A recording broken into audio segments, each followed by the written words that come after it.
Esther était un très beau bébé né dans la confusion, l'abandon et le silence des adultes. Esther a grandi entre une mère blessée et une belle-mère dure, dans une famille où l'amour se partageait mal et où certaines paroles ont été dites trop tôt. Sans le savoir, ses paroles et ses choix ont marqué son parcours. Ce récit parle d'une enfant qui essaie de comprendre sa place dans un monde déjà brisé autour d'elle. Avant qu'Esther n'existe, il y avait sa mère. Cécilia, on la reconnaissait de loin. Sa beauté n'était pas bruyante, mais elle imposait le respect. Un corps bien dessiné, une peau lumineuse, une élégance naturelle. Dans son quartier, on disait souvent « Alfie a de la chance ». Elle était la première femme, la femme officielle, celle qui avait partagé les débuts, les difficultés, les promesses murmurées la nuit. Quand elle tomba enceinte, tout semblait logique, une suite normale de la vie. Elle caressait son ventre avec douceur, parlant déjà à l'enfant qu'elle portait. Elle imaginait un foyer stable, un mari présent, un avenir clair. Mais pendant qu'elle construisait ses rêves,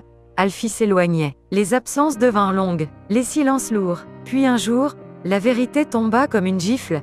Alfie était partie au village de Ngamboma pour épouser une deuxième femme. Personne ne le lui avait dit directement. Elle l'avait appris par des murmures, des phrases incomplètes, des regards fuyants. La trahison commençait là. Malgré son ventre avancé, malgré la fatigue, malgré les premières douleurs qui traversaient déjà son bas-ventre, Cécilia prit une décision irréversible.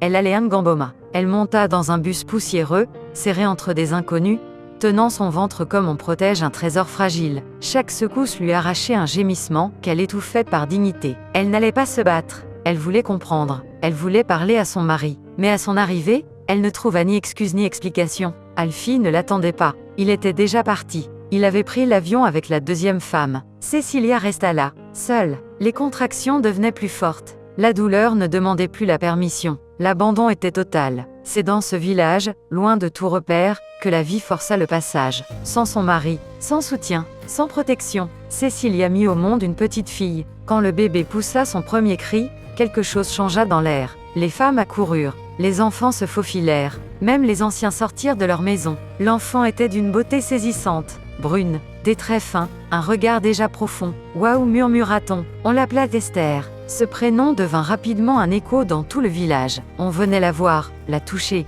la commenter. Trop de regards, trop d'attention. La beauté attire, mais elle provoque aussi. Le jour où l'on lava Esther pour la première fois, un moment sacré selon la tradition, une tante s'approcha. Son regard n'était ni doux ni joyeux. Elle observa l'enfant longuement, trop longuement. Puis elle parla. Vu que tu es belle comme ça, tu marcheras avec des hommes qui ne t'appartiennent pas. Personne ne réagit. Personne ne corrigea, personne ne pria pour annuler ces mots. La phrase resta suspendue dans l'air, puis s'enfonça quelque part, profondément, comme une graine noire.